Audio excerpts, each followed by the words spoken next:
Tak vedeniu spoločnosti sa venujem už 17 rokov, takže to bola pre mňa ďalšia z víziev. Najväčší mýtus, že dneska vám stačí pozícia riaditeľa a už dokážete čokoľvek. Dneska treba reálne s tým tímom pracovať a ísť do dennodenných situácií. No ak to bereme ako CEO v tejto poslednej spoločnosti, tak určite to bol reštart firmy post-covidového obdobia, aby sme sa opäť z Dubnovskal dostali na výslnie, ako bola kedysi. Dodnes si spomínam na svoju prvú pozíciu riaditeľa, keď som mal 26 rokov, s akým veľkým rešpektom a pokorou som k tomu pristupoval. Určite je to dennodenná práca s ľuďmi, komunikácia a počúvať ľudí okolo seba.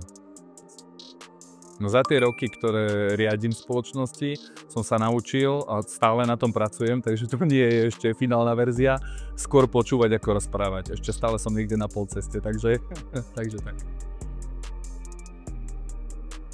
Keď zhrniem tých 17 rokov, tak by som povedal, že som bol spokojný, ale je veľa vecí, ktoré by som zmenil a tu by som tomu mladšiemu aj odkázal, že treba väčší dôraz na tú komunikáciu a na tú spoluprácu.